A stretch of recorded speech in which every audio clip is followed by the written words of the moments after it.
The pounding on the door came at midnight, fists hammering against the weathered oak with the fury of men who believed themselves righteous.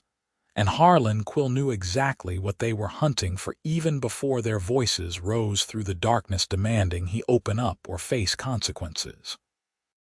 He had been sitting by the dying fire in his small frontier homestead, listening to the wind move through the pines that surrounded his property, when the first boom of knuckles against wood shattered the quiet.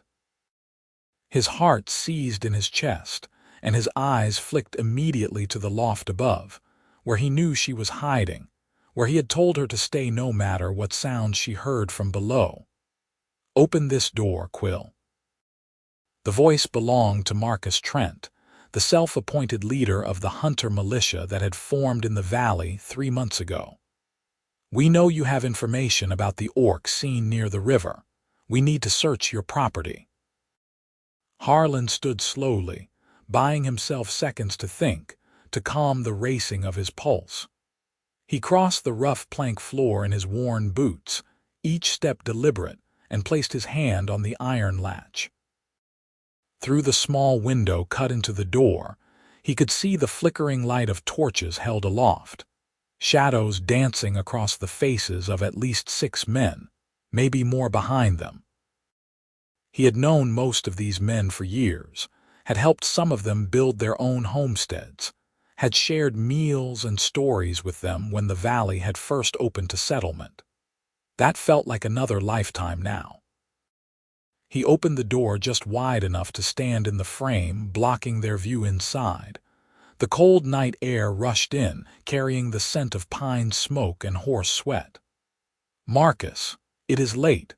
What is this about?" Marcus Trent was a thick-shouldered man with a face weathered by years of frontier life, his beard streaked with gray, his eyes hard with the kind of certainty that came from fear disguised as righteousness. Behind him stood Owen Fletcher, young and eager with a crossbow clutched in his hands, and beside him was Thomas Reed, older and more cautious but no less determined. The others Harlan recognized by sight if not by name, all men from the valley settlements, all armed, all looking at him with suspicion already darkening their expressions. "You know what this is about," Marcus said, stepping closer. "An orc was spotted 2 days ago near your property line. Tracks lead this direction. We are checking every homestead, every cabin, every barn, you understand." "I understand you are disturbing the peace at midnight based on rumors," Harlan said evenly, though his heart hammered against his ribs. "I have seen no orc on my land." "Then you will not mind if we look around," Owen Fletcher said, his voice sharp with youthful aggression. "Just to be certain, unless you have something to hide." Harlan held Marcus's gaze, keeping his expression neutral despite the cold sweat forming on his back. He could feel the weight of their suspicion, could see in their eyes that they had already decided he was guilty of something. The problem was, they were right. She was up there in the loft, hidden beneath blankets and spare furs, her green skin and tusks marking her as the monster they believed all orcs to be. He had found her 3 weeks ago, bleeding and nearly dead from wounds inflicted by another hunting party.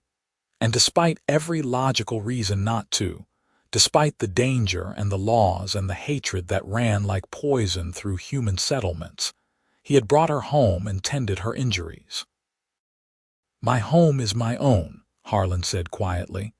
"You have no authority to search it without cause, Marcus. You know that. We have laws even out here." "Laws change when monsters threaten our families," Thomas Reed said, his voice gravelly and tired.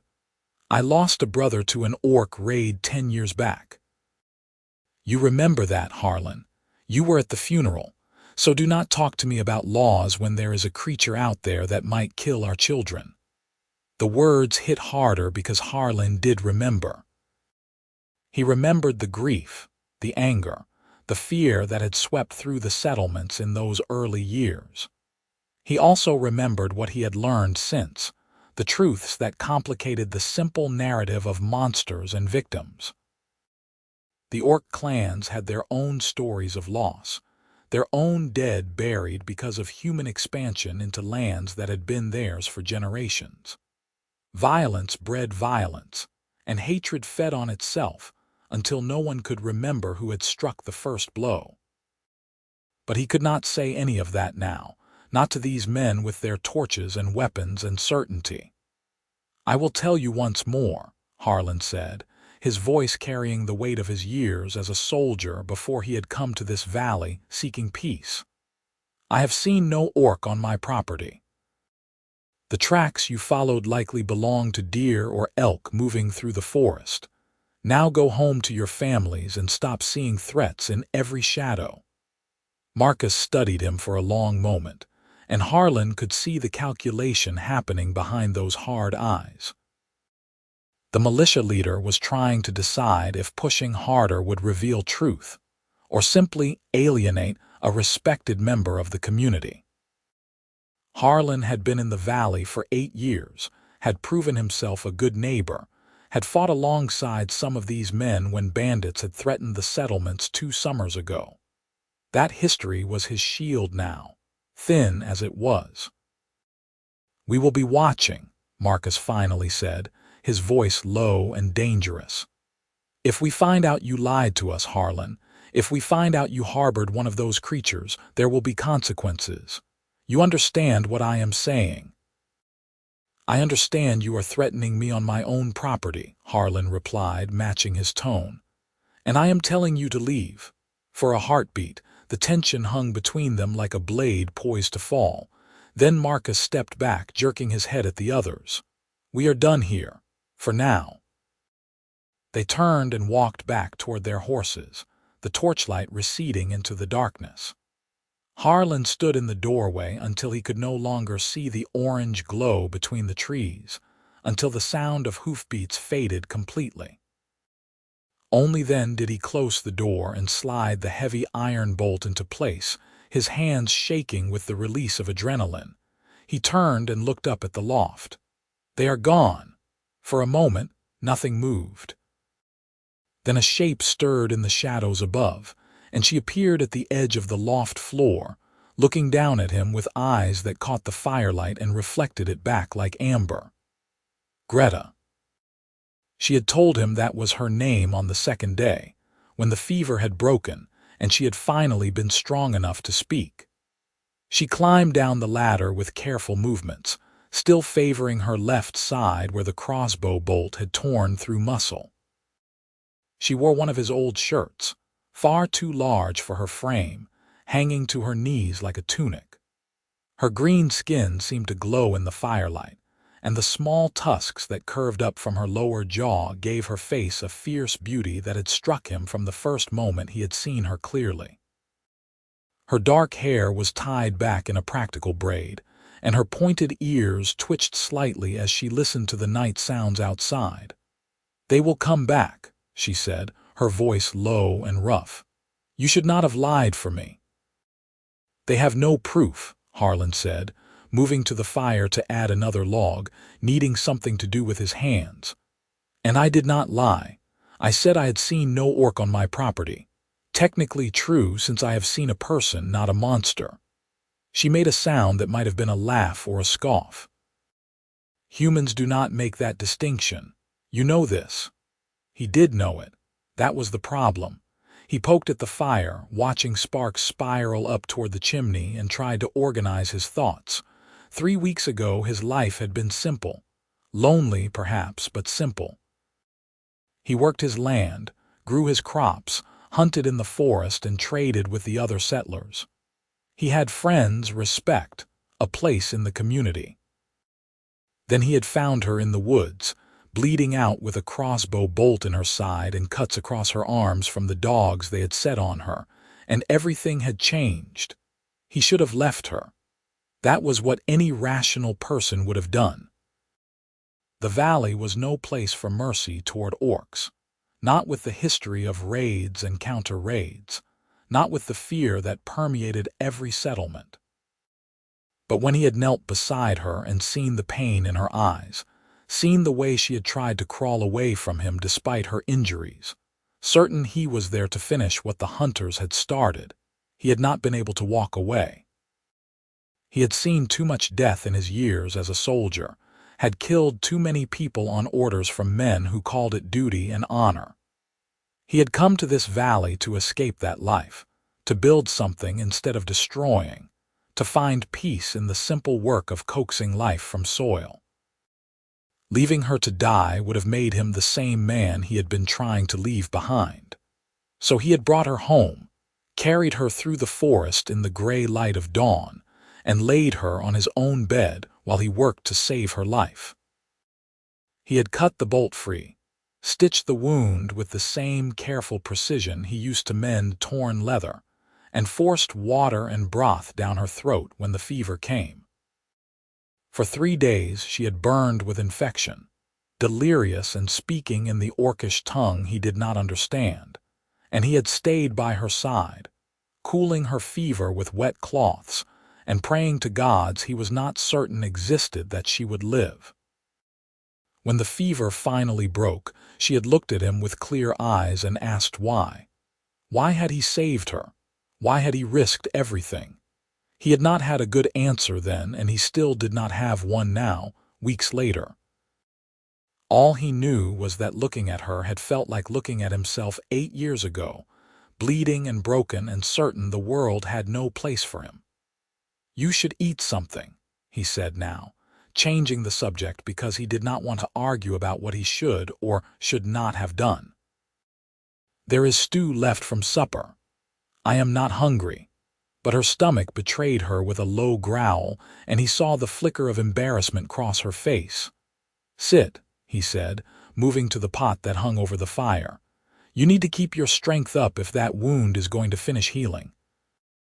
She hesitated, then moved to the table and sat in the chair she had claimed as her own over the past weeks. It was strange how quickly small rituals had formed between them. She sat there for meals, always with her back to the wall so she could see both the door and the window.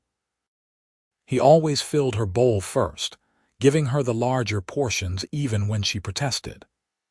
They ate in companionable silence most nights, the language barrier and the weight of circumstance making conversation difficult at first. But gradually they had learned to talk, sharing words and meanings, building a bridge between their worlds.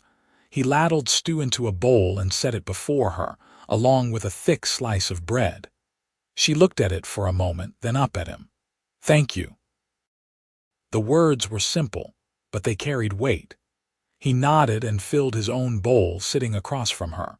The fire crackled, and outside the wind continued its endless song through the pines. For a moment, the world contracted to just this small space, this warm room, this shared meal. The hunters and their threats felt distant, almost unreal. "Tell me about the valley," Greta said after eating in silence for a few minutes. "Before the settlements, was it orc land?" Harlan set down his spoon, considering his words. "Yes, the maps showed orc territories throughout these mountains. But the government in the capital decided the land was needed for expansion, for settlers looking for a new start. They sent surveyors first, then soldiers to drive out any orcs who resisted. I was not here then. I came later after the fighting was supposed to be over. But it was not over. No. Orcs still lived in the deep forests, in the high mountains. Sometimes they would raid settlements, taking back what they saw as stolen. Sometimes settlers would push too far into traditional hunting grounds and violence would erupt. It has been 8 years of tension, of small skirmishes, of people on both sides dying for land that belongs to whoever can hold it. She was quiet for a moment, her fingers tightening around her spoon. "My clan lived in these mountains for generations. We had summer camps in the high meadows, winter caves in the valleys. The humans came and built over our sacred sites, cut down the forests where we hunted, drove the game away with their farming. When we tried to defend our land, They called us monsters and hunted us like animals." The pain in her voice was raw, and Harlan felt the weight of collective guilt, even though he personally had not participated in the worst of the violence. He had chosen this valley because it was peaceful, because the fighting seemed to be in the past. But peace built on injustice was not really peace at all. "I am sorry," he said, knowing the words were inadequate but needing to say them anyway, "for what was done to your people, for what continues to be done." She looked at him with those amber eyes, searching his face for something. "You are different from other humans." Why? How could he explain it? How could he put into words the way war had hollowed him out? How killing in the name of king and country had eventually lost all meaning until he could no longer distinguish between duty and murder? How could he describe the moment he had realized that the enemy soldiers he was cutting down had families, dreams, fears just like his own? That they were dying because men in distant halls had drawn lines on maps and called it policy. "I have seen what happens when we divide the world into us and them," he finally said. "I have seen good men do terrible things because they were told it was right. I do not want to be that person anymore. I want to be someone who sees people, not monsters. Someone who chooses kindness when I have the power to choose." Her expression softened slightly, some of the hardness leaving her features. "You are strange, Harlan Quill. I have been called worse." He managed a small smile, and to his surprise, she returned it. They finished their meal in more comfortable silence, and afterward, Harlan banked the fire while Greta washed the bowls in the bucket of water he kept by the door. These domestic tasks had become routine, a strange sort of partnership born of necessity, but evolving into something more. He was acutely aware of her presence in his small home, the way she moved with unconscious grace despite her injury, the way firelight played across her green skin and made shadows dance in the hollows of her collarbones. He forced himself to look away, to focus on practical matters. The hunters would be watching now. Marcus had made that clear. Harlan would have to be careful, make sure no one saw Greta, give them no reason to return with more than suspicion. It meant she would be trapped inside even more than she already was, confined to the cabin while her wound healed, while the hunters eventually lost interest and moved on to other threats, real or imagined. "I should sleep," Greta said, interrupting his thoughts. "The loft is warm enough." He had given her the loft, insisting she needed the comfort while she recovered, while he slept on a bedroll near the fire. It was not a hardship for him. He had slept in far worse conditions during his military years, but he knew it bothered her to take his space. "If the pain wakes you, there is willow bark tea," he said. "The jar is on the shelf." She nodded and climbed the ladder, moving more easily now than she had even a week ago. Her body was healing, growing stronger. Soon she would be well enough to leave, to return to her clan or strike out on her own, and his cabin would return to its previous state of solitary peace. The thought should have been comforting. Instead, it sat in his chest like a stone. Harlan spread his bedroll and lay down, listening to the sounds of Greta settling in above. The fire popped and hissed. The wind rattled the shutters. He closed his eyes and tried to sleep, but his mind kept replaying the confrontation with Marcus and the hunters, kept imagining what would have happened if they had forced their way inside, if they had found her. He would have fought them. The realization came quietly, but with absolute certainty.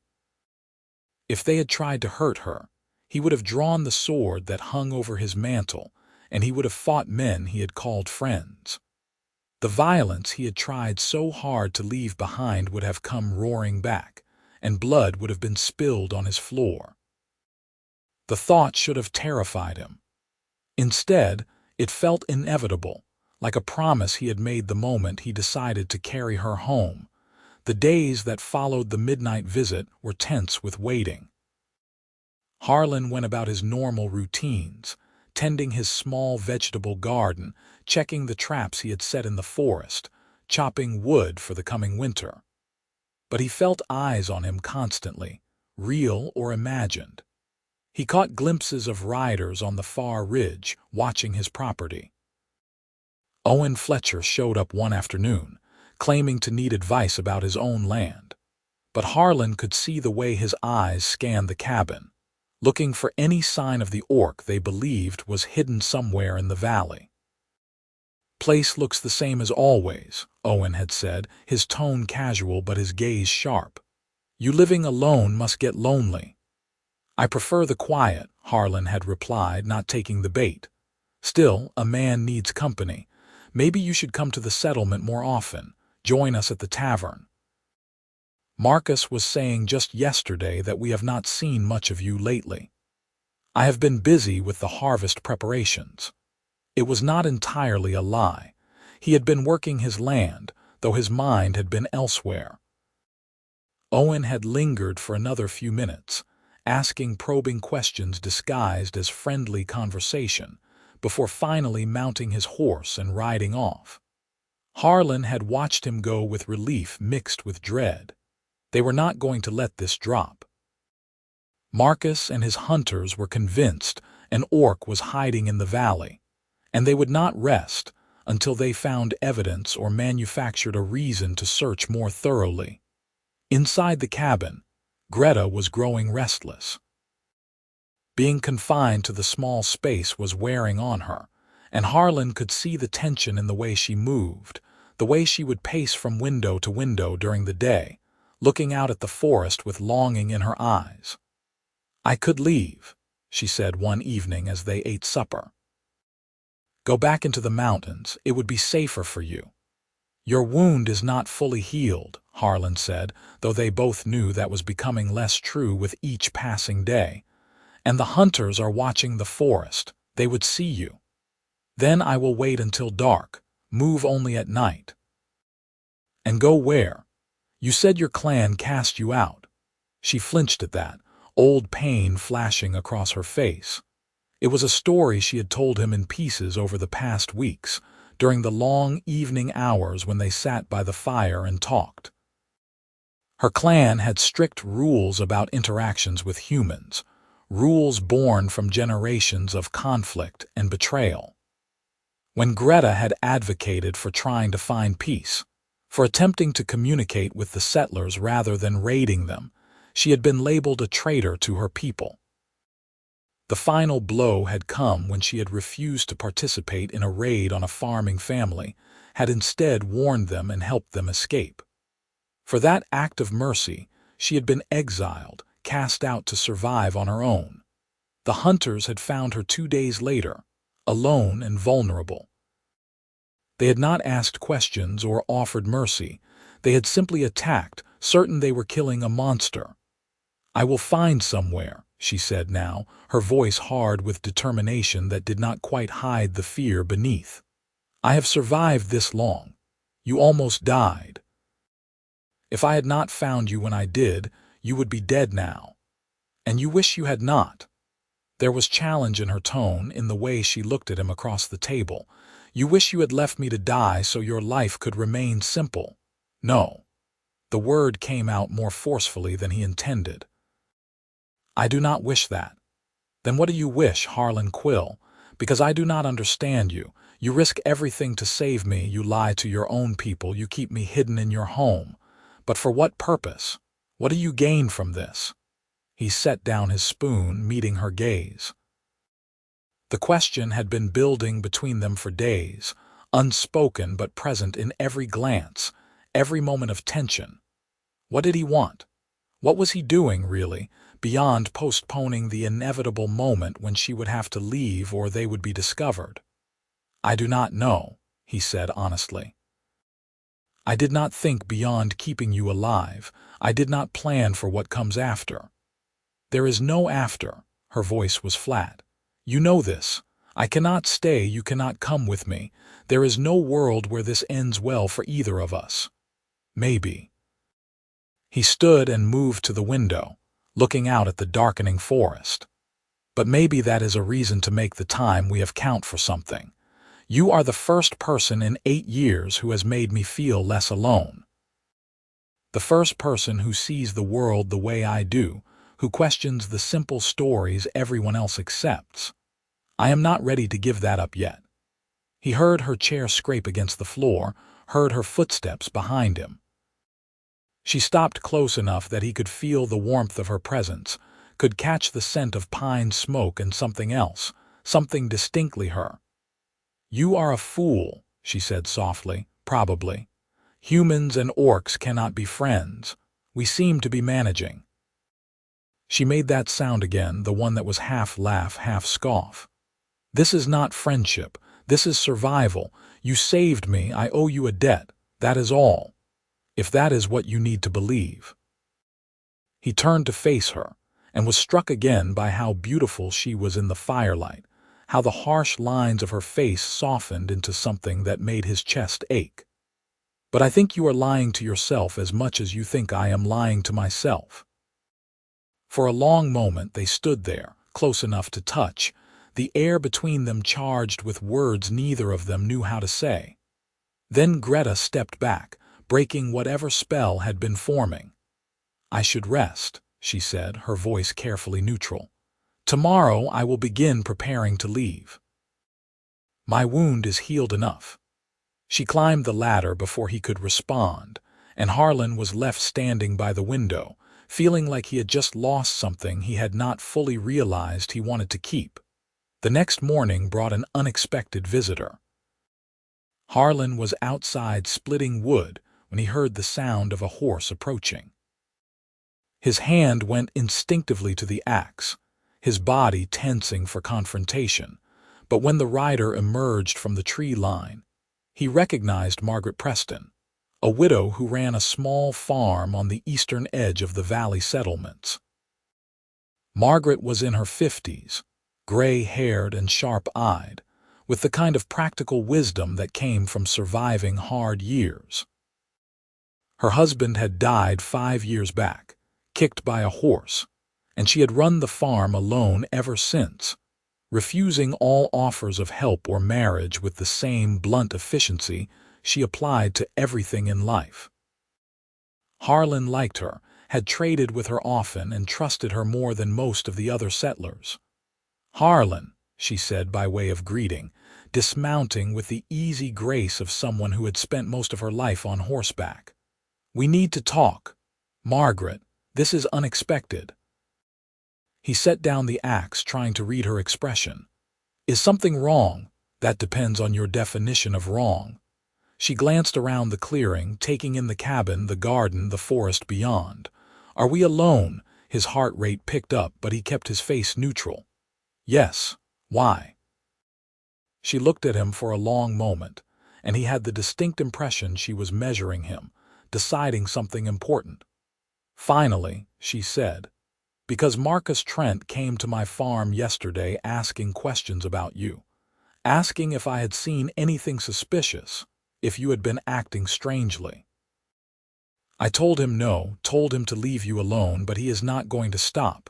He is convinced you are hiding the orc they have been hunting. I am not." The lie came easily now, practiced. "Do not lie to me, Harlan." Her voice was sharp but not unkind.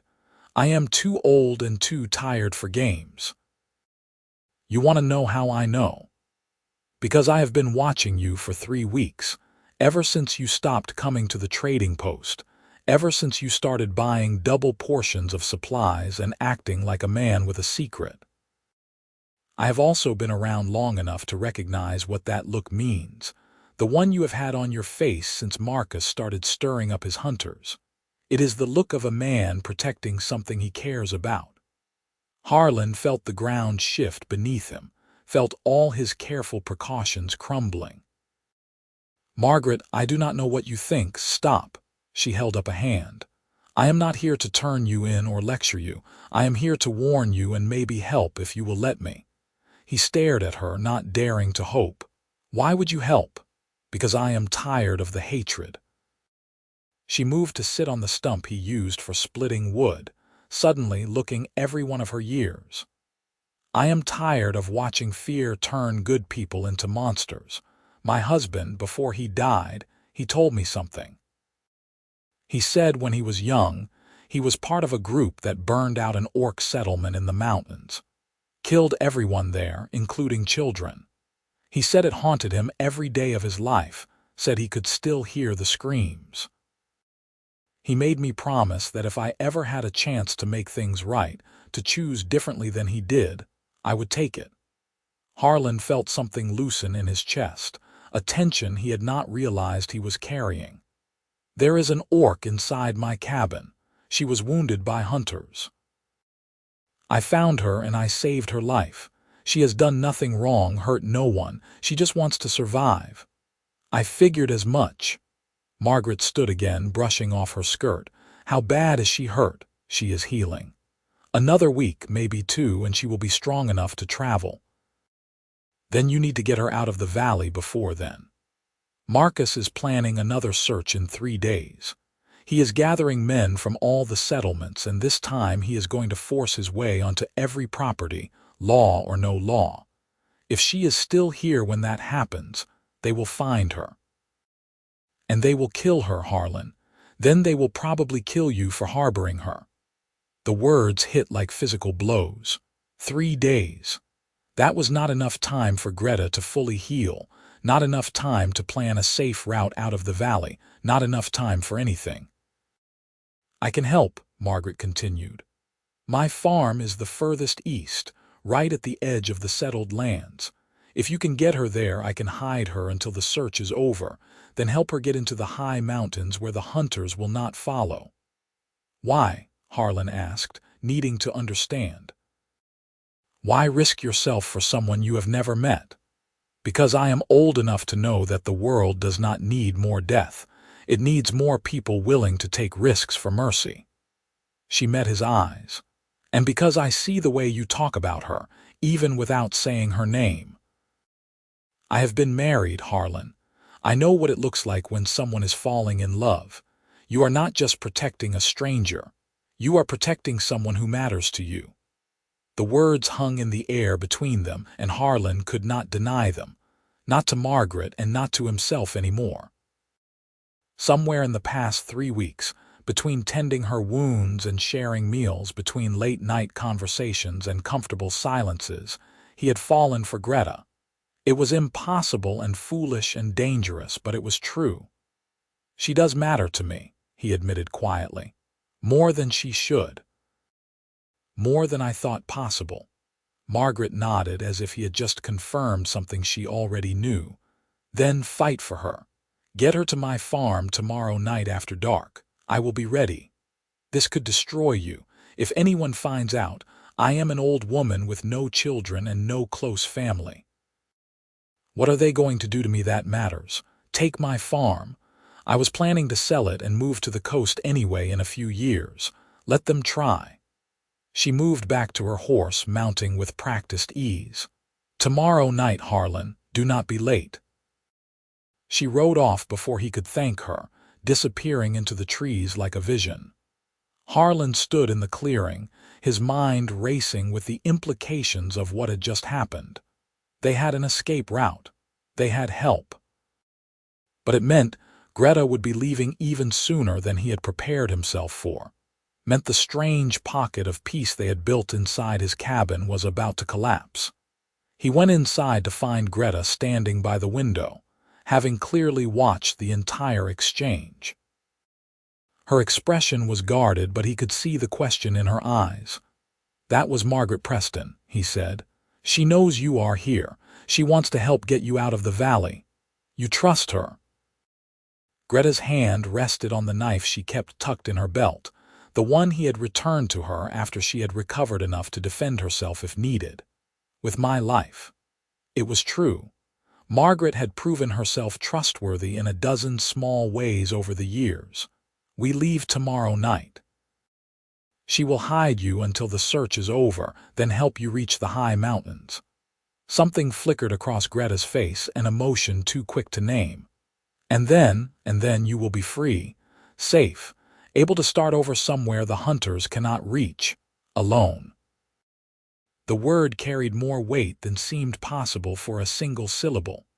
Harlan crossed the room to her, stopping when he was close enough to see the flecks of gold in her amber eyes.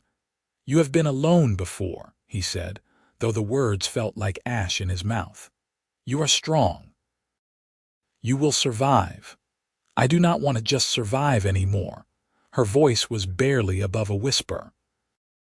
"These past weeks, living here, talking with you, learning to cook your human food and teach you my language, it has been the first time since my exile that I have felt like a person instead of a hunted animal.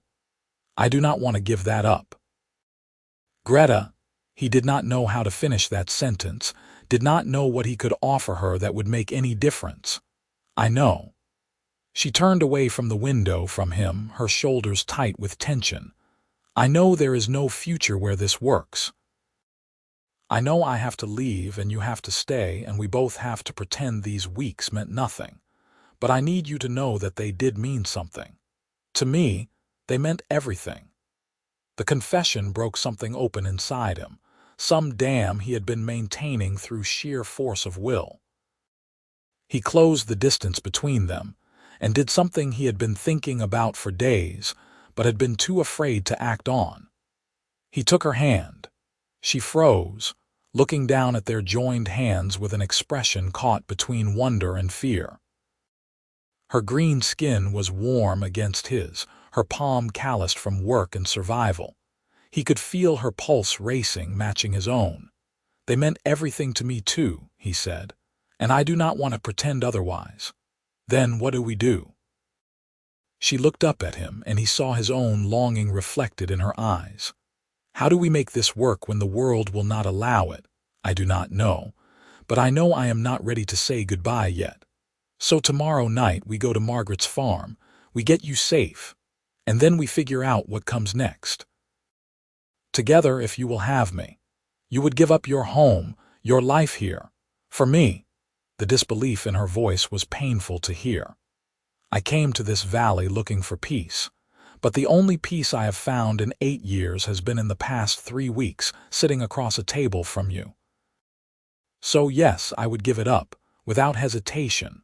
For a moment she just stared at him, as if trying to determine if he was real or some fever dream. Then, slowly, she squeezed his hand. "You are the strangest human I have ever met, Harlan Quill. I will take that as a compliment." This time her laugh was genuine, full and warm, and it filled the cabin like sunlight. They stood there, hands joined, and Harlan felt something shift in his chest. The future was uncertain, dangerous, full of obstacles they had not begun to plan for. But in that moment, with her hand in his and her laughter still echoing in the small space, he felt more certain of his path than he had in years. They spent the rest of that day preparing for the journey to Margaret's farm. It would only be a few miles, but they would have to move at night through the forest, avoiding the main trails where hunters might be patrolling. Harlan gathered supplies, packed food and water, checked his weapons. Greta insisted on helping despite his protests that she should rest. And together, they worked in the kind of easy synchronization that spoke to the partnership they had developed. As evening fell and they shared what might be their last meal in the cabin, Harlan found himself memorizing details. The way firelight caught in Greta's hair, the sound of her voice when she spoke his name, the feeling of existing in this small pocket of peace before the world came crashing back in. He knew he was being sentimental, knew they had hard roads ahead, but he allowed himself this moment of quiet joy. "Tell me about your clan," he said as they cleaned up after supper. "Before the exile, what was your life like?"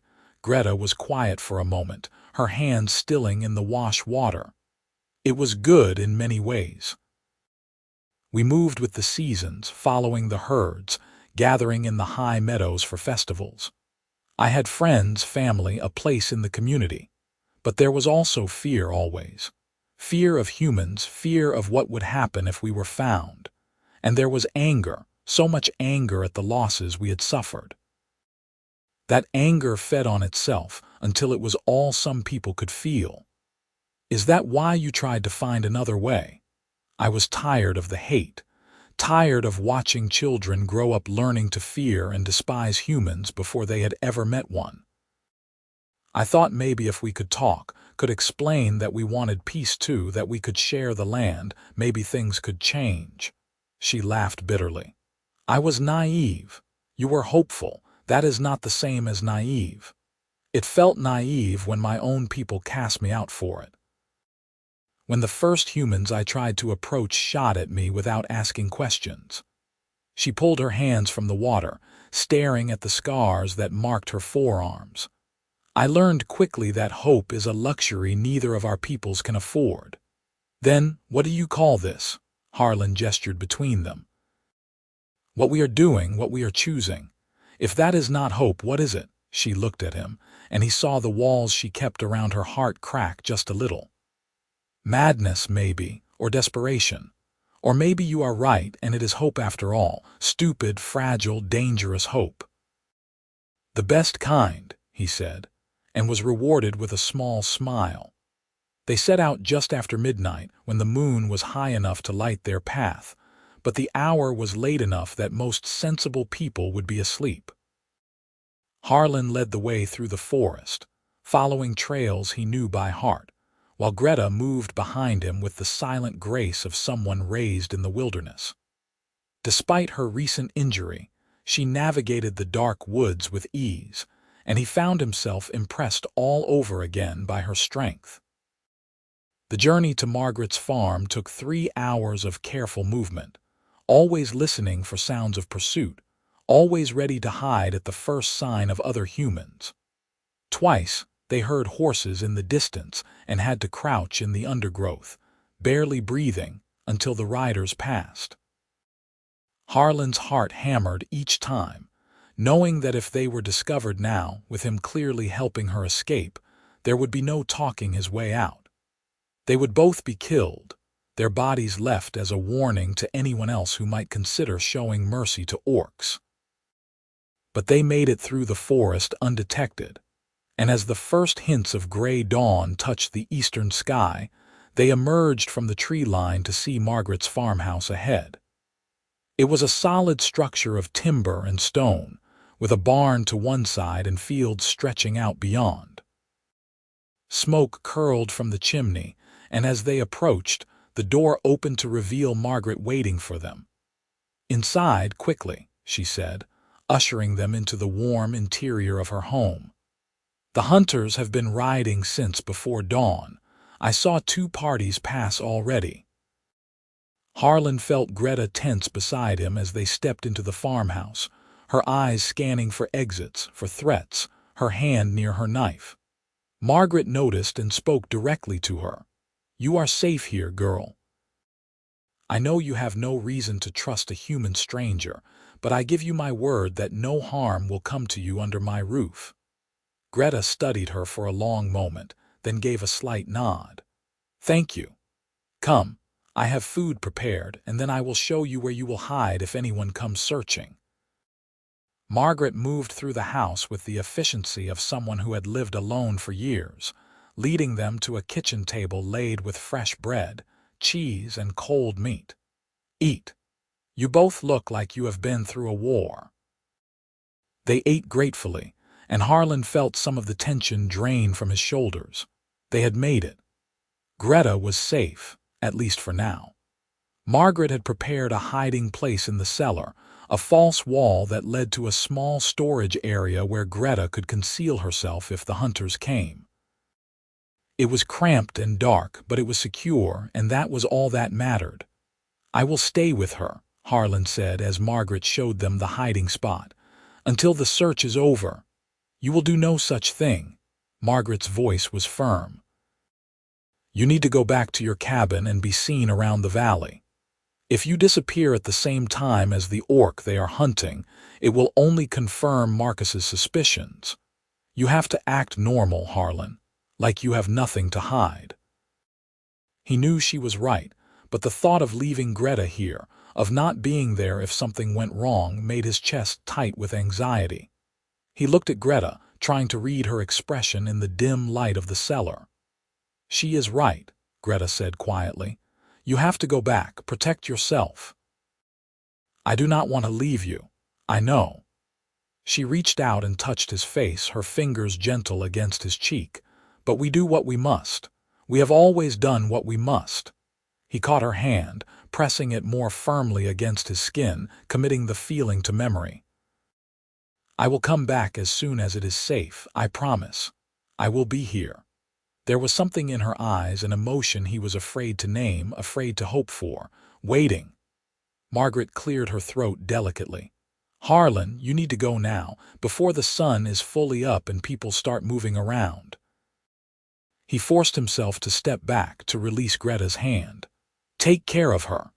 "I will," Margaret promised. "Now go." The journey back to his cabin felt longer than the trip out had been. Every step weighted with the knowledge that he was moving away from Greta instead of toward her. By the time he reached his homestead, the sun was fully risen and birds were singing in the trees. He went through the motions of his daily routine, chopping wood, tending his garden, making himself visible to anyone who might be watching. And he knew they were watching. He caught glimpses of riders on the ridge, saw Owen Fletcher pass by on the road twice, clearly checking to see if Harlan was home. That afternoon, Marcus Trent himself arrived with 3 other men. Harlan met them in the clearing in front of his cabin, axe in hand from the wood he had been splitting. "Marcus, what brings you back to my property? We are conducting the search I told you about." Marcus dismounted and the others followed suit. "Every homestead, every building. You can cooperate, or we can do this the hard way." Harlan wanted to refuse, wanted to tell them they had no right, but he knew that would only make things worse. If they found nothing, if the cabin was empty of any evidence of Greta's presence, maybe they would finally leave him alone. "Search then," he said, stepping aside. "But do it quickly. I have work to do." They went through his cabin like a storm, overturning furniture, checking the loft, searching every corner and crevice. Harlan watched with his heart in his throat, praying he had been careful enough, that there was no trace of her left behind. He had changed the bedding in the loft that morning, had hidden the extra supplies he had been buying, had tried to erase any sign that someone other than himself had been living there. After 20 minutes that felt like hours, Marcus emerged from the cabin looking frustrated. "Nothing." "It is clean." "I told you that days ago." Harlan kept his voice level, not allowing himself to show relief. "Maybe now you will believe me and leave me in peace. Maybe." But Marcus did not sound convinced. "Or maybe you got word we were coming and moved her. Where did you take her, Harlan?" "What have you done with the orc?" "I have done nothing with anyone." "There is no orc, Marcus. There never was, not on my property. You are chasing shadows. We found her tracks 3 weeks ago leading toward this area. Then she passed through and kept going. The mountains are vast. She could be anywhere by now." Marcus stepped closer, his face inches from Harlan's. "If I find out you lied to me, if I find out you helped that creature escape justice, I will see you hang. Do you understand me? I will personally put the rope around your neck." "Is that a threat?" "It is a promise." Marcus held his gaze for another long moment, then turned and mounted his horse. "We are not done here. We will be watching you." They rode off, and Harlan finally allowed himself to breathe. They had found nothing. Greta was safe at Margaret's farm, and he had covered his tracks well enough to avoid immediate consequences. But Marcus's words echoed in his mind. They would be watching. He would have to be more careful than ever, would have to wait until the hunter's attention shifted elsewhere before he could risk visiting Greta again. The days that followed were some of the longest of Harlan's life. He went about his routines, maintained his property, even made trips into the settlement to buy supplies and be seen acting normally. Everyone was talking about the search, about how the hunters had found no trace of the orc they had been seeking. Some people thought she had left the valley entirely. Others, like Marcus, remained convinced she was hiding somewhere, protected by someone. Harlan played his part carefully, expressing appropriate concern about the threat, agreeing that orcs were dangerous, saying all the things expected of him. It felt like swallowing poison, but he did it because it was necessary, because every day he successfully deflected suspicion was another day Greta remained safe. At night, alone in his cabin, he would stand by the window and look toward the east, toward Margaret's farm, and wonder what Greta was doing, if she was healing, if she was safe, if she thought about him the way he thought about her, constantly, obsessively, with a longing that had become physical pain. A week after the search, Margaret came to his cabin during the day, riding openly as if she had nothing to hide. Harlan met her outside, forcing himself not to appear too eager for news. "Margaret, what brings you here? Needed to borrow some tools," she said loudly enough for anyone watching to hear, then lowered her voice. "She is doing well, healing quickly. But she is restless, asking about you every day." Relief and longing warred in his chest. "Tell her I am thinking about her. Tell her I will come as soon as it is safe." "Come tonight," Margaret said. "The hunters have shifted their focus to the western settlements. They think she escaped that direction. Your farm is no longer being watched." Hope flared bright and fierce. "You are sure?" "As sure as I can be. Come after dark. Stay a few hours, then return home before dawn. Be careful." She left, taking some tools from his shed to maintain the pretense, and Harlan spent the rest of the day in a state of barely controlled anticipation. As soon as darkness fell, he set out for Margaret's farm, moving even more carefully than before, constantly checking to make sure he was not followed. The journey seemed to take forever. Every minute stretched thin with waiting, but finally he saw the farmhouse ahead, a single candle in the window marking the way. Margaret met him at the door. "She is in the cellar. Go, I will keep watch." Harlan descended the stairs into the cool darkness of the cellar, and there she was. Greta stood as he entered, and for a moment they just looked at each other across the space.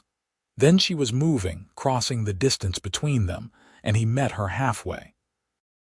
They collided more than embraced, arms wrapping tight, her face pressed against his shoulder, his hands tangling in her hair. "You came," she whispered against his neck. "I promised I would." He pulled back just enough to see her face, to verify with his own eyes that she was well. She looked healthier than when he had left her, the pallor gone from her green skin, her eyes bright and clear. "How are you? Is the wound giving you trouble?" "It is nearly healed. Margaret has been taking good care of me. But I have been going mad waiting, wondering if you were safe, if the hunters had discovered the truth." "I am safe. They searched my cabin and found nothing. I think we are past the worst of it. Until the next time. Until they find some other reason to suspect you." She stepped back, putting space between them, her expression troubled. "Harlan, this cannot continue. Even if they stop watching you now, even if we manage to fool them this time, there will always be another threat. You cannot live your life looking over your shoulder, waiting for the moment everything collapses. Then come with me." The words were out before he fully thought them through, but once spoken, he knew they were right. Leave the valley entirely. Go somewhere new, somewhere no one knows us. Start over. And do what? Pretend to be human? Hide what I am for the rest of my life? Live in constant fear of discovery? Her voice was anguished. "That is no life, Harlan. Not for me and not for you either. Then we find somewhere that does not care. Somewhere on the frontier, past the settlements, where people are too busy surviving to worry about what species their neighbors are. Or we go to the coast, to the port cities where orcs and humans trade. There are places, Greta, places where we could have a chance." She shook her head, but he could see the longing in her eyes, the desire to believe him. It is a fantasy. Maybe. But is it not worth trying? What is the alternative? You disappear into the mountains and I stay here and we both spend the rest of our lives wondering what might have been. I cannot do that. I will not do that. You barely know me. 3 weeks, Harlan. That is all we have had. How can you be willing to throw away your entire life for someone you barely know? He took her hands, holding them firmly despite her attempt to pull away. I know you enough. I know you are brave and kind and willing to stand against your own people for what you believe is right. I know you laugh at my terrible cooking, and you have been teaching me your language even though you thought you would never use it again. I know that when you sleep, you murmur in Orcish, and when you think no one is watching, you stand by the window looking at the mountains with such longing it breaks my heart. I know that being with you makes me feel alive in a way I have not felt in years. And I know that if I let you walk away, I will regret it for the rest of my life. Tears were streaming down her face now, cutting tracks through the dust of the cellar. I am afraid. So am I, but I would rather be afraid with you than safe without you. She laughed through her tears, a broken, beautiful sound. You are the most stubborn man I have ever met. Is that a yes? It is a maybe. It is a I want to believe this is possible. It is a I am tired of being alone. She pulled one hand free and touched his face, her fingers tracing the line of his jaw. It is a I think I am falling in love with you, Harlan Quill, and that terrifies me more than any hunter ever could. His heart felt too large for his chest. I am already in love with you. I think I have been since the moment you asked me why I saved you and I realized I did not have a good answer except that it felt right. That you felt right. This time when they came together, it was not a desperate collision but something softer, more intentional. He cupped her face in his hands and kissed her, tasting salt from her tears and something sweet beneath. She made a small sound in the back of her throat and deepened the kiss, her arms wrapping around his neck, pulling him closer. They stood there in the dim cellar, holding each other like they could merge into one being through sheer force of will. And for a perfect moment, the rest of the world ceased to exist. When they finally pulled apart, both breathing hard, Greta rested her forehead against his. If we do this, if we try to build a life together, it will not be easy. There will be people who want to hurt us for it. I know. There will be no going back. You will be giving up everything you have built here. I know that too, and I am choosing you anyway. Choose me back, Greta, please. She pulled back to look at him, and in her amber eyes he saw his own hope reflected. Yes. Yes, I choose you. I choose this. Whatever comes, we face it together. They spent the next few hours making plans. Margaret had contacts in the port city of Sea Haven, several weeks' journey to the west.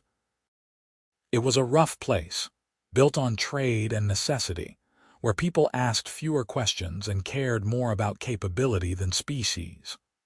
Orcs and humans mingled there, not always peacefully, but with enough frequency that one more mixed couple would not draw undue attention.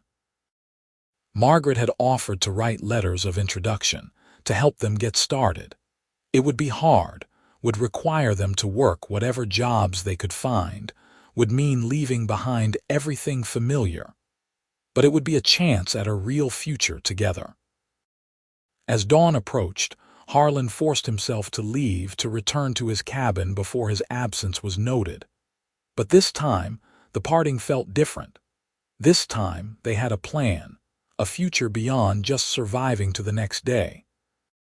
They agreed to wait one more week, to make sure the hunters' attention had truly shifted elsewhere, and then they would leave the valley under cover of darkness and begin the journey to Sea Haven.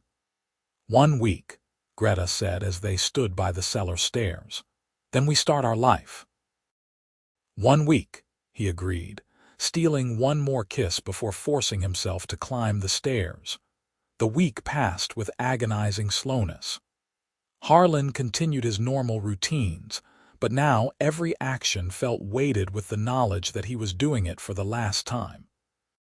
Chopping wood for a fire he would not be there to tend, tending a garden someone else would harvest, walking paths he would never walk again. It was strange and sad and oddly freeing, this process of letting go. He had come to the valley 8 years ago looking for peace, but what he had found was stagnation. He had built a life, but not a living one. Now, with Greta, he had the chance to build something real, something that mattered beyond just passing time until death. On the 6th day, Owen Fletcher showed up at his cabin and Harlan's heart sank. Had they discovered something? Had someone seen him visiting Margaret's farm? But Owen's manner was casual, almost friendly. "Harlan, heard you might be interested in buying some of my lumber. I have oak I need to move before winter." "I might be interested," Harlan said carefully, following the script of normal interaction. "What are you asking?" They negotiated prices for several minutes, a perfectly mundane conversation between neighbors. But as Owen was preparing to leave, he paused and looked back at Harlan with an expression that was hard to read. "Marcus thinks I am crazy, but I wanted to say I am sorry for the way we came at you for the accusations. We have been on edge since the raids last year, but that is no excuse for treating a good neighbor like a criminal." Harlan was so surprised he almost did not know how to respond. "I appreciate that, Owen. The thing is, I have been thinking a lot about what we are doing, chasing orcs and seeing threats everywhere. My grandfather, he used to tell stories about the early days, before the government pushed for settlement. He said orcs and humans traded sometimes, helped each other through hard winters. He said it was not always hate between our peoples." Owen shook his head. "I do not know. Maybe he was making it up to make himself feel better about what we were doing to them. But it makes me wonder if there is another way, you know." "I think there is always another way," Harlan said carefully. "If people are willing to look for it." "Yeah, well, I am going to try to talk Marcus down from some of his more extreme ideas. Not sure it will work, but I have to try." He mounted his horse. "Take care, Harlan, you are a good man." Harlan watched him ride off, feeling an unexpected pang of regret.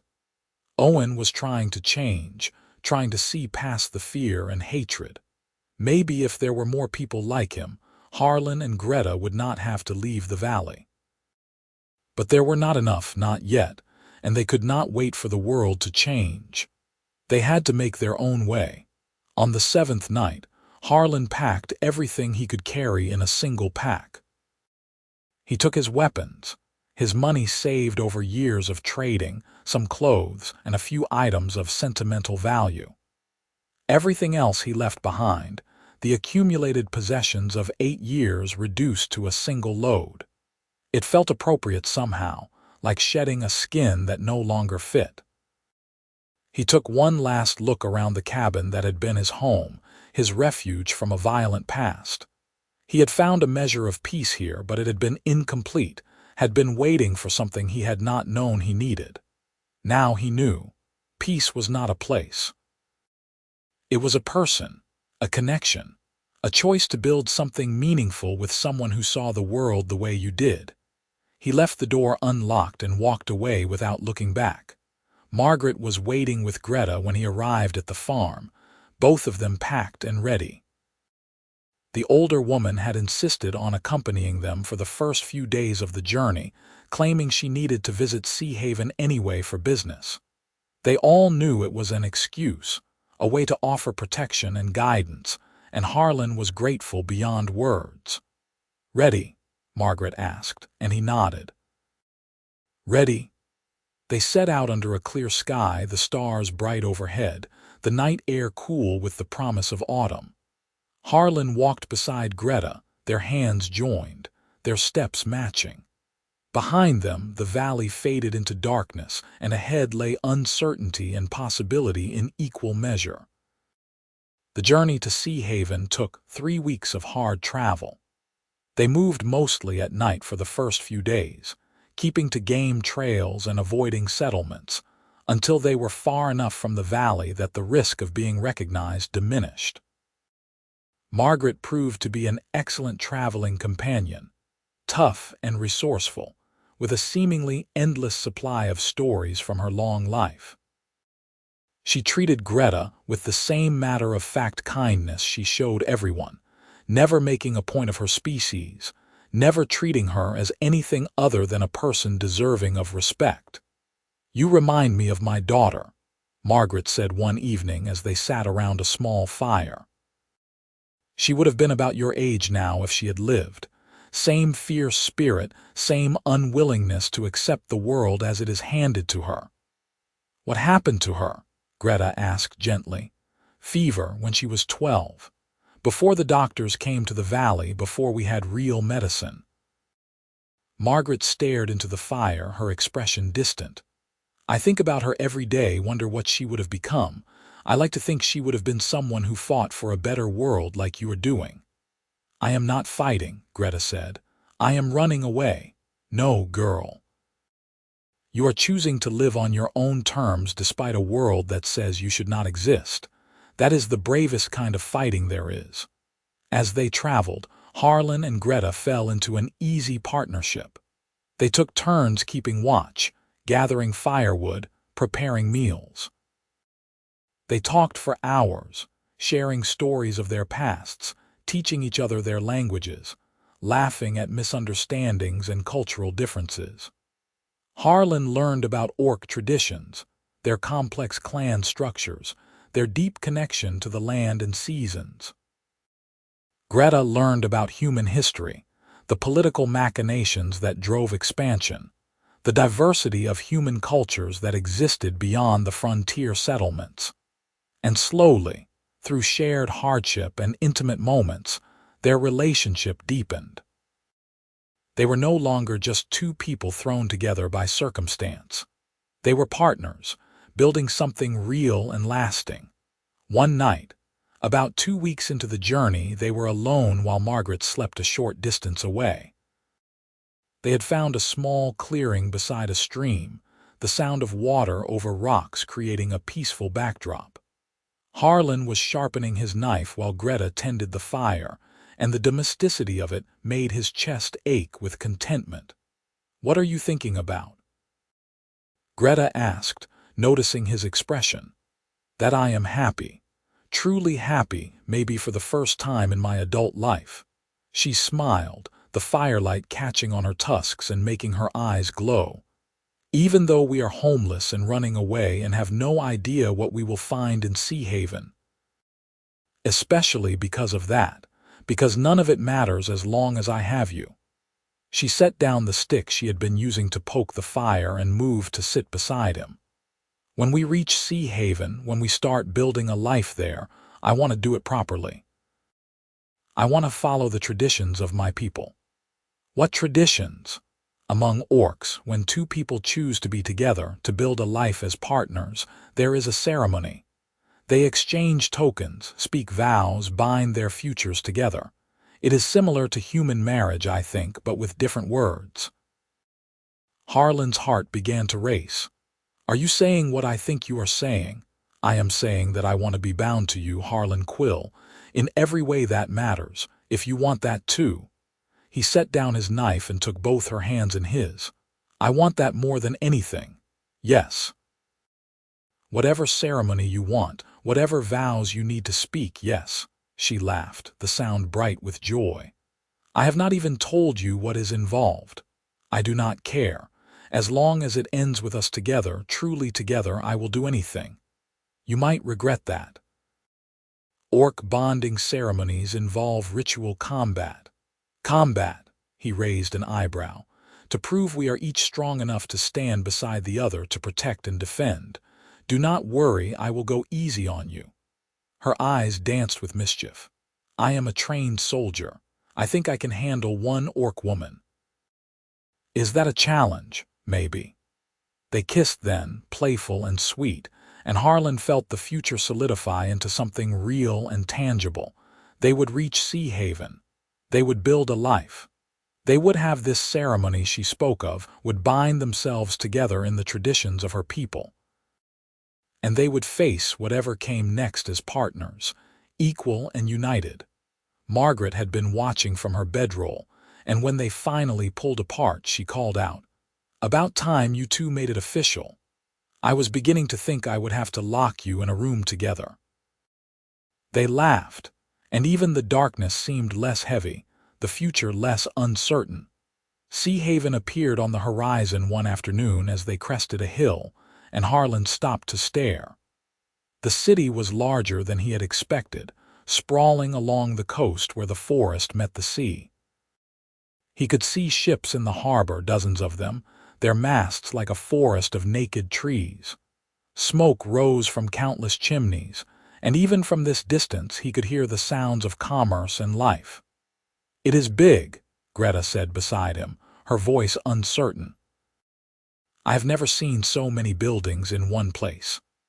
"Nor have I," Harlan admitted. "But it is also freedom. Look at all those people down there, all those lives being lived. We can disappear into that, build our own life, be just two more people trying to make their way." "Come on," Margaret said, walking past them with her horse in tow. "I will introduce you to some people who can help you get started. After that, you are on your own. I need to head back before winter sets in." They descended the hill and entered Sea Haven through the eastern gate, where guards barely glanced at them before waving them through. The city was overwhelming after weeks in the wilderness, all noise and smell and movement. Humans and orcs mingled in the streets, along with other species Harlan had only heard of in stories. Dwarves with their thick beards and sturdy builds. Elves tall and elegant, moving like water through the crowds. Even a few half-breeds, children of mixed heritage who walked in both worlds. Margaret led them through the maze of streets to a tavern called the Rusty Anchor, where she introduced them to a woman named Sarah who ran a boarding house nearby. Sarah was middle-aged and practical, with the kind of no-nonsense attitude that came from years of dealing with sailors and traders. "Margaret vouches for you, that is good enough for me," Sarah said, looking them over. "I have a room available, small but clean. You can work for your keep until you get established. I am always needing help with repairs and cleaning." "We will take it," Harlan said, relief flooding through him. "Thank you." They spent that first night in their new room, a tiny space under the eaves of the boarding house with a single window overlooking the harbor. It was nothing like Harlan's cabin, cramped and unfamiliar, but as he lay beside Greta on the narrow bed, listening to her breathe, he felt more at home than he had in years. Margaret left the next morning, hugging them both and making them promise to write. "You are going to be fine," she said firmly. "Both of you. You have something most people spend their whole lives looking for. Do not take it for granted." "We will not," Greta promised. "Thank you for everything. Take care of each other." Margaret mounted her horse and rode off, disappearing into the morning crowds. The following weeks were a blur of activity. Harlan found work at the docks, loading and unloading ships, while Greta helped Sarah with the boarding house and took odd jobs where she could find them. The work was hard and the pay modest, but they were together, and that made everything bearable. They learned the rhythms of the city, discovered which neighborhoods were friendly and which were best avoided, made tentative connections with other residents. It was not always easy. There were people who objected to their relationship, who made comments or gave hostile looks. There were moments of fear when they worried they had not come far enough, that the hunters might somehow track them down. But more often than not, people were too busy with their own lives to care about one more couple trying to make their way. 2 months after arriving in Sea Haven, on a crisp autumn evening with the sun setting over the ocean, they held their bonding ceremony. It was a small affair, attended by Sarah and a few friends they had made at the docks. Greta wore a tunic in the traditional orc style, dyed deep blue like the ocean, and she had painted ceremonial markings on her face in white clay. Harlan wore his best clothes, cleaned and mended, and he felt his heart race as they stood facing each other in the small courtyard behind the boarding house. Greta had explained the ceremony to him. First, they would spar, a symbolic combat to prove their strength. Then they would exchange tokens, small items that represented their commitment. Finally, they would speak vows in front of witnesses, binding themselves together. The sparring was brief and playful, more dance than fight, and when Harlan deliberately let her disarm him, she laughed and kissed him in front of everyone. Then they exchanged their tokens. Greta gave him a small carving she had made, a wolf representing strength and loyalty. Harlan gave her a ring he had commissioned from a local smith, a simple band of silver with their initials engraved inside. Then came the vows. Greta spoke first, her words in Orcish, flowing and musical. Harlan did not understand all of them, but he understood enough. She was promising to stand beside him, to defend him, to build a future together. When she finished, he spoke his own vows, adapting the human marriage ceremony he had heard long ago but adding his own words. I vow to love you in the light and in the darkness. I vow to stand beside you against whatever comes. I vow to build a life with you that honors both our peoples, that bridges the gap between our worlds. I choose you, Greta, today and every day after. Sarah wiped tears from her eyes. I now declare you bonded in the sight of witnesses and the gods. May your life together be long and happy. They kissed to cheers and applause, and Harlan felt something click into place in his soul. This was right.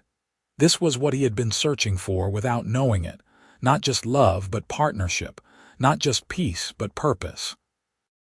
The celebration afterward was modest but joyful, with food and drink and stories shared late into the night. As the party finally wound down and they climbed the stairs to their small room, Harlan pulled Greta close and whispered, "Thank you." "For what?" "For choosing me back. For taking a chance on this. For being brave enough to believe we could build something together." She smiled up at him, her tusks catching the lamplight. "We did build something together, and this is just the beginning." The years that followed were not always easy, but they were good. Harlan and Greta built a life in Sea Haven, slowly moving from odd jobs to more stable work. Harlan apprenticed with a ship's carpenter and learned a new trade, while Greta discovered she had a talent for healing and began studying with the city's herbalists and physicians. They saved their money, and after 3 years they were able to buy a small house near the docks, nothing fancy but theirs. They made friends, both human and orc, built a community around themselves. They weathered storms and setbacks, arguments and reconciliations, the normal challenges of any partnership. But through it all, they faced things together, and that made all the difference. 5 years after arriving in Sea Haven, on a summer evening with the salt breeze blowing through their windows, Greta told Harlan she was pregnant. He had stared at her in shock, then whooped with joy and swept her up in his arms, spinning her around until she laughingly demanded he put her down. Their daughter was born the following spring, a beautiful child with green-tinged skin and her mother's amber eyes, with tiny tusks just beginning to emerge in her father's dark hair. They named her Hope, because that was what she represented. Hope for a future where human and orc could truly come together, where love could bridge any divide, where the old hatreds could finally be laid to rest. As Harlan held his daughter for the first time, looking down at her perfect little face while Greta watched with exhausted joy, he thought back to that midnight 7 years ago when hunters had pounded on his door.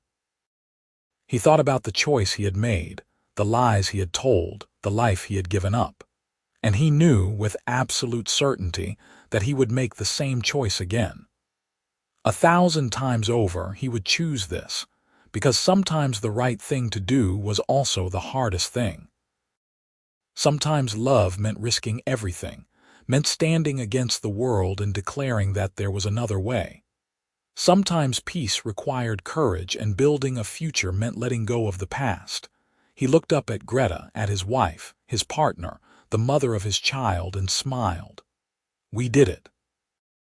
"Did what?" she asked, her voice hoarse from labor but happy. "Built a life worth living together."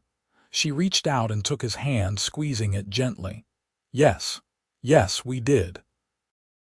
And in that moment, in that small house in Sea Haven, with the sounds of the city drifting through the windows, Harlan Quill knew he had found something worth more than peace, worth more than safety, worth more than any comfort. He had found home, not a place, but a person, not alone, but together. And that made all the difference. The sun set over Sea Haven, painting the sky in shades of orange and gold, and somewhere in the distance, ships were coming into harbor, bringing new people with their own stories, their own struggles, their own hopes for a better future. The world kept turning, kept changing, one small choice at a time. And Harlan and Greta, human and orc, husband and wife, parents to a child who embodied the possibility of reconciliation, were proof that those small choices mattered. That love was stronger than hate. That courage could change everything. Their story was not unique, but it was theirs, and it was enough. More than enough. It was everything.